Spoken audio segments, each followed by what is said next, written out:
Not a whole lot of excitement this morning. I've just been rolling all morning. It's kind of mid-afternoon just now. We've had a load of soya arrived. This is the soya here. This is the protein source for our hens.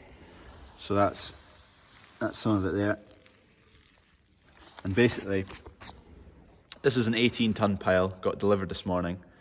It came from Argentina initially, went to Rosyth, where it came off the boat and would be transported on a lorry down here. The UK imports 3.3 million tonnes of this every year, 60% of which goes to hen feed, and the other 40% go to other animal feeds. This specifically, I've got the paperwork, is 46.3% protein, so almost half of this pile is pure protein. So that's why it's massively demanded in the UK. It's the biggest source of protein for animals in the world. That's the wheels on the container. Probably change the other one so it matches this one. The rims could do with a refurb. Chrome gold maybe. A spoiler and then an engine. It's good to go. Yesterday's question was, what was this? And this is a potato sizing grid. So you go out to the field, pick a few potatoes, put them through the holes, kind of get an average size. So this is a number in millimeters, so that's 55 millimeters. You put them through and then you can work out whether they're ready to be lifted, if they're big enough. I've just left this soya that came from Argentina to pick up some bearings for the discs, and the bearings are a French company, made in Poland though. And then there's another bearing, there's a bearing seal actually, made in China. So we're all over the shop today. Just picking up some dog food, and I was near Sellers, which is a place where we buy quite a few bits of machinery. And we've got a new piece of kit coming. It's arrived here now, it's ready to pick up, but we'll come and get it tomorrow, possibly in the next video. But here's the new. There's a few other nice bits of kit kicking about.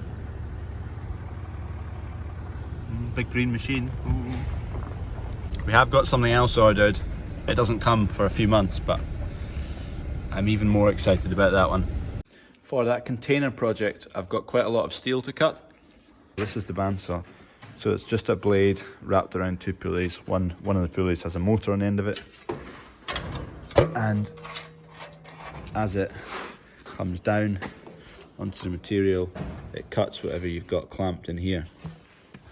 But it's quite an old one, and whether these rollers are worn out or something else is worn out, but basically the blade, when it comes down and cuts through a piece, it wants to pull off to the left.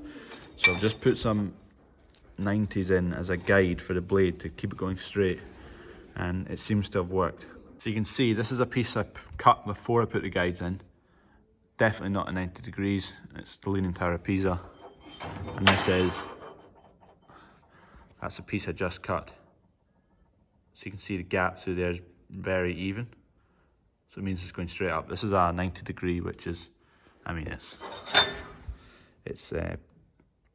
patent pending 90 degree, almost 90-ish.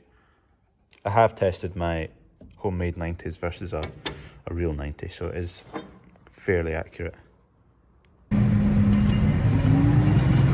Just heading back out with the rollers. I was out this morning and I got caught up, and then they're in the last field sowing spring barley at the moment. So by the time I get caught up with them, that'll be the end of the field, and that's the last field of the spring crops to be sown. So I'll be able to take these rollers off once I finish that field. If I get on with this, I can get a new shiny piece of kit home sooner. This is the final field of spring sowing for 2021, and then it just leaves all the fertiliser spreading and all the spraying to be done. But the field I'm in just now is called the big field, which doesn't really make sense because it's one of our smallest fields now, but 60-70 years ago when it got named, it was probably named before that, it was the biggest field in the farm. But it doesn't really make sense anymore. There's quite a few fields that don't make sense if you newly arrive on the farm. the field next to me here, phone box field. Used to be a phone box next to it, it's gone. Station field, used to be a train station next to it, station's gone. Smithy, along the road, Smithy field, used to be a blacksmith next to it, it's gone.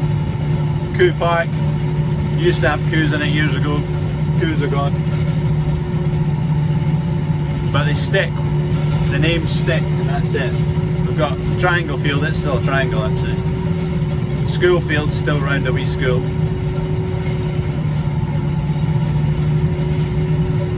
The names of the farms are very individual. They're picked by farmers years ago, but for that farm. So every farm you pass, you drive past, big fields on the left and the right, they'll all have very specific names to the farmers that work there.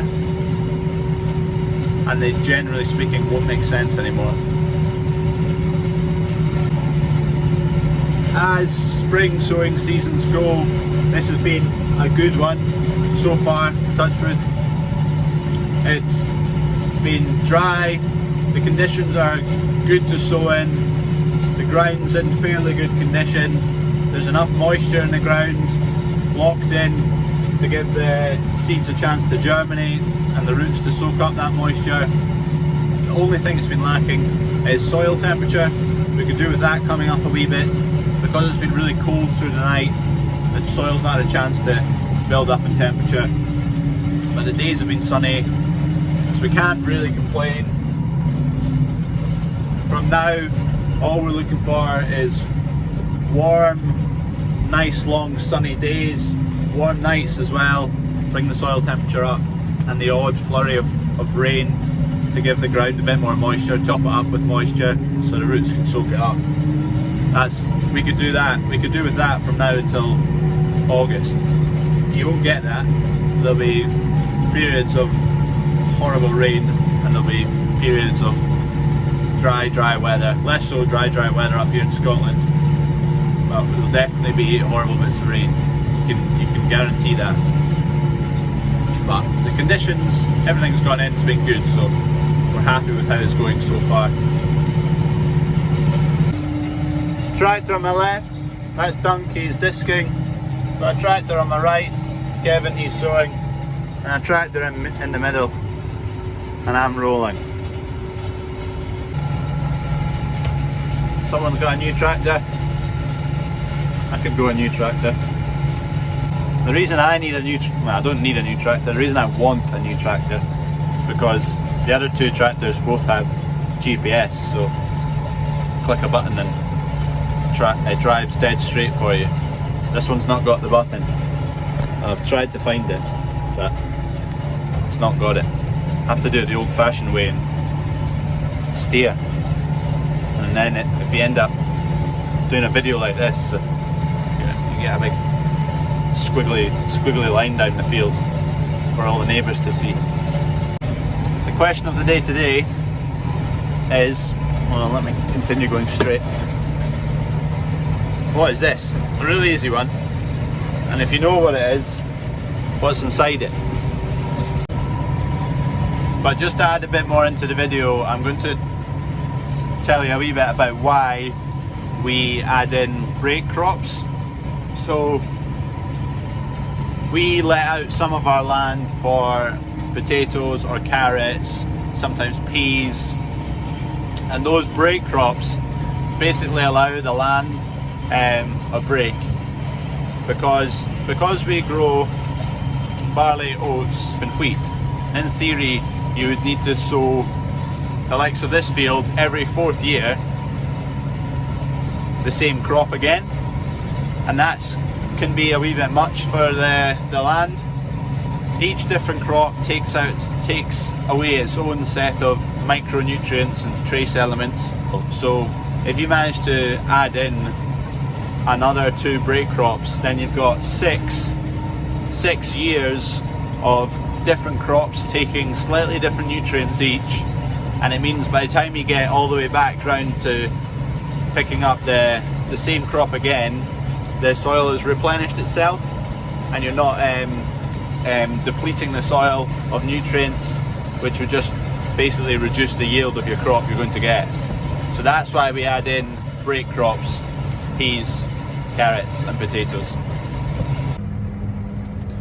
And that's the carrot guys there, preparing the ground for carrots to go in. Just left my tractor on the edge of that field, heading in for my tea just now.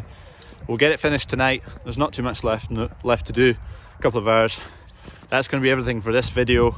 If you can like the video and subscribe to the channel, it helps the videos reach more people. So if you give that a go, I'd appreciate it. Cheers. People are asking about the wee lamb. He's doing okay. He's a bit perkier today. He might pull a fast one and he'll be flying in the next few days, but as of the last 3-4 days, he's not really done much. He's not gotten better, and he's not gotten worse. I would have expected him to either go up or down, but he's done neither. So we'll just have to hope he pulls through and gets back on his feet. I've got faith in the wee guy. He'll get a stellar name if he makes it. Deserves it.